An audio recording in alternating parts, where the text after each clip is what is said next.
бележки също. И да, има необходимост от контрол, има необходимост и от повече дейност. Това, което зависи от общината, ще го направим, но не е въпросът само в общината. Трябва наистина да има и желание от страна на ръководителите на съответните читалища. Не всичко става с пари. Има неща, които стават и с по-малко пари, така че въпрос на желание е по-скоро. Добре, ако няма други коментари и въпроси, да преминем към гласуване на така направеното проекто решение.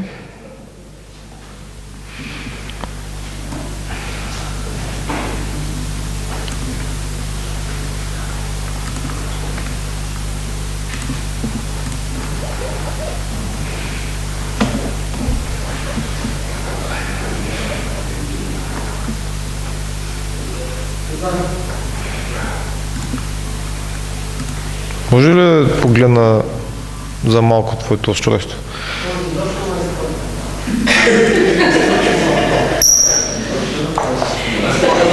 Дай да го видя.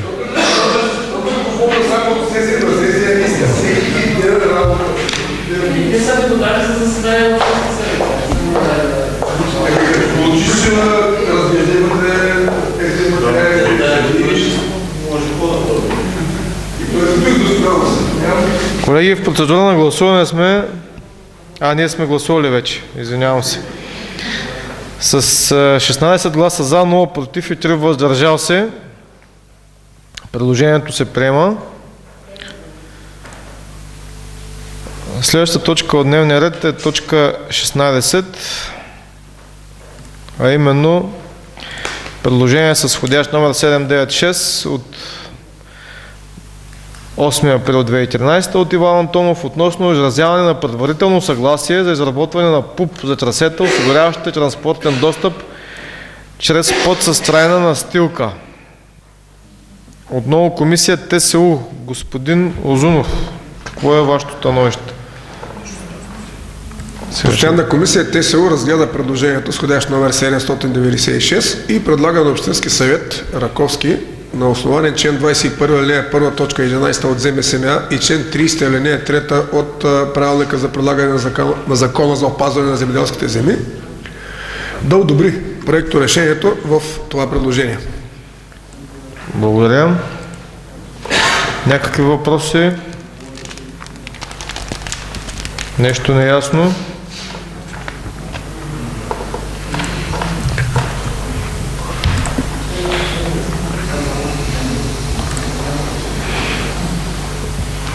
Нямате въпроси. В такъв случай господин Озунов, ПУПа ще извадите ли да го погледнем точно къде се намира?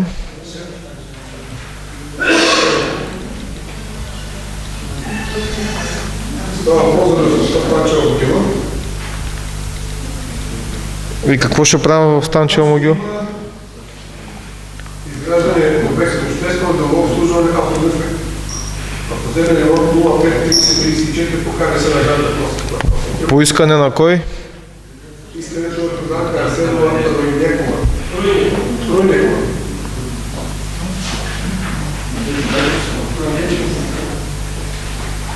Его напотосвам.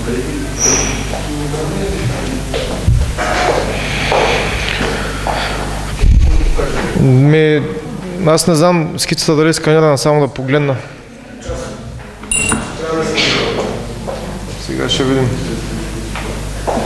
Стрелил пътя да се доши Шманци. Напълне да Шманци.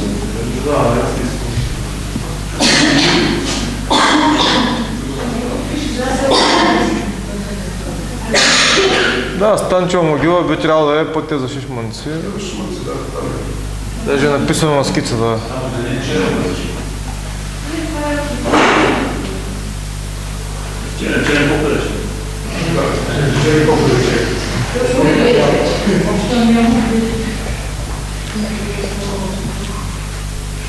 Това е пътя за Шишманци. Шишманци Раковски.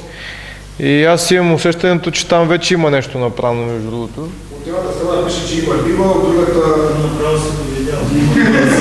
Не, ако не се лъжат, това са срещу склада за безалкохолни на лед.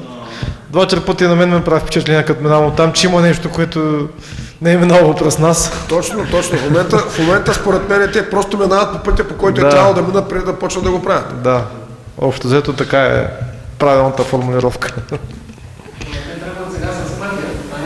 Не, целият път трябва да се направи. Абсолютно всичко Той трябва да се направи. и пътя до него. Макар че той пътя няма нужда, защото те се излизат на главен път, е малко некоректно написано, но те са го написали така като Но тук проекто решение. абсолютно всичко. Електроснабдяване, водоснабдяване, събиране, отвеждане на падни води. Те ще използват съществуващия път, който е четвъртокласна пътна мрежа, общинска. Това е казуса. Ако няма други въпроси, да преминем към гласуване.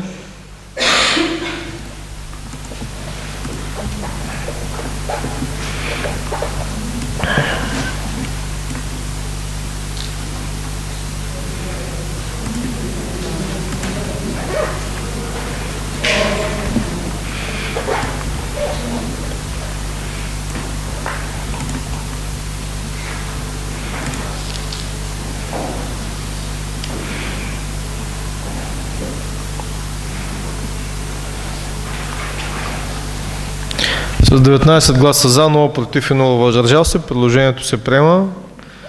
Господин Патазов вече успешно работи системата. Да. Ще трябва да се смените паролата само. И ще стане. Следващата точка от дневния ред е точка 17. Предложение с входящ номер 828 от Иван Антонов относно изменение на ПУП ПРЗ за отпадане на част от улица Сосови точки 488-489, намираща се между квартал 27 и квартал 154 и обединяване с УП1 квартал 27, УП1 квартал 154 по плана на село Белозем, община Раковски.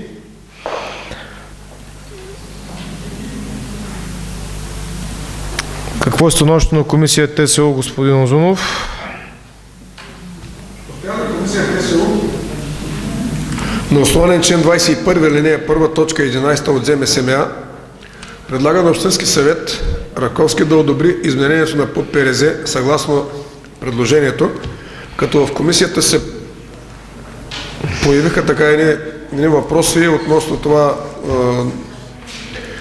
удачно ли е, но имайки напред положителното становище на главния архитект на общината и местоположението на въпросните терени, няма да има проблеми с това, че част от улицата, всъщност това дали е улица. Или на място трябва да се види или е път от някогашните стопански дворове. Да. Това е стопанския двор в Белозем, който в момента път обслужва изцяло имотите на лицето, което е подало молбата. И отпред. Към съседните имоти има принципно алтернативен път. Моята надежда е този път да е съществуващ, т.е. да може да се ползва и към момента. Но преди да се направи ПУП, аз ще помоля служители от общинска администрация да идат на място, да погледнат все пак, да не би да влезем в някакъв конфликт там и съседите да нямат къде да стигнат до имотите си. В земеделските земи след стопанския двор вече знам, че не е земеделска земя, но се намира на контактната зона. След тези имоти вече влизаме в земеделските земи. Въпросът е дали там собствениците на тези имоти имат достъп до техните си имоти по нормален път. Видяхме ги на скицата, но на място какво се случва, трябва да го погледнем.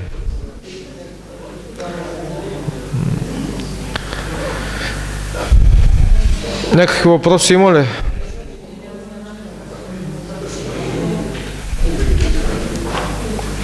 Значи аз принципно ще дам съгласие, но пак казвам, молбата ми е служителите на общинска администрация преди да се започне изготвянето на ПУП-а да огледат мястото добре, да не стане така, че някой да остане без достъп до своя имот. Да, защото ето, да.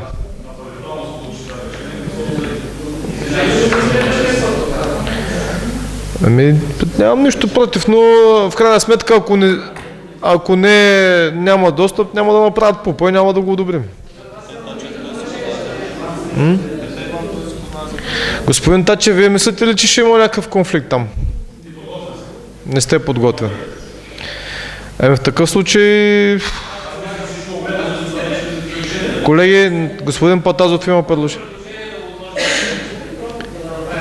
Имаме процедура за преразглеждане за следващия път предложението на общинския. Има още една скица, но на нея също не се получава достатъчно информация, честно казвам. Добре, имаме процедура за отмяна на това предложение към този момент и да го гледаме за следващото заседание. Който е съгласен, моля да гласува. Против? Въздържали се? 2. Значи 17 за, 0 против и 2 въздържали се за разглеждане за следващия път на това предложение. Преминаваме към следващата точка от дневния ред, точка 18, а именно, за съжаление няма Google Earth, в Белозем не са минавали, иначе щяхме да го погледнем през компютъра, но няма да получим такава информация. Не, в земеделските земи едва ли са минали. Следващата точка е точка 18, а именно докладна записка с входящ номер 844 от 29 април 2013 година от Иван Антонов относно избиране на представител, който да участва в редовното годишно общо събрание на акционерите на МБАЛ Пловдив АД от името на община Раковски като акционер. Комисия бюджет и финанси мисля, че разгледа тази докладна. Господин Стойков, какво е вашето становище? Господин председател, Комисията по бюджет и финанси разгледа докладната и реши доктор Иван Йосифов Тумбашки да бъде избран за представител на община Раковски в редовното годишно общо събрание на акционерите на МБАЛ Пловдив АД. Като гласува как? За. 5 човека са гласували за. По съответния, не. Как да гласува, защото миналия път влязохме в конфликт, защо не сме написали как да гласува господин Томбашки, да го бяха връщали. И сега тук е написано да гласува по своя преценка и усмотрение. Да, упълномощаваме го да гласува по своя преценка и усмотрение. Ами не, то беше малко като абсурд, това го изискаха и спаднаха в една такава ситуация. Да гласува по своя преценка. Да. Аз искам да го кажем за протокола, да е ясно. Ние телевичи не разберем от тези неща, така смисъл. Аз, господин председател, само ако може да взема думата. По принцип също тази докладна виждате, че всъщност писмото от МБАЛ Пловдив сме го получили миналия петък. Докладната е писана вчера, като прецених, че наистина до следващото заседание няма да има възможност да се вземе влязло в сила решение. Затова сме предложили по този начин да бъде дадена възможност на доктор Тумбашки, който е достатъчно компетентен, за да прецени как да гласува. Още повече към писмото от МБАЛ Пловдив не се прилагат никакви материали по дневния ред, по които ние да преценим как да го упълномощим. Освен всичко останало, ние ако го упълномощим по всички точки от дневния ред как да гласува, той за какво да ходи там, просто пращаме едно упълномощно. На господин Антонов за уточняващите думи и преминаваме към гласуване.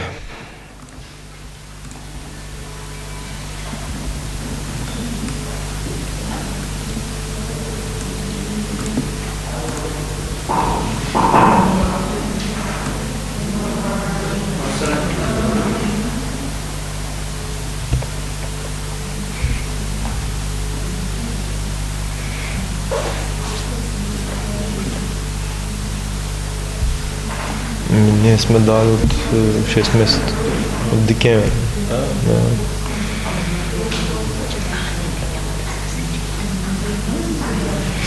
С 19 гласа за, 0 против и 0 въздържал се, предложението се приема.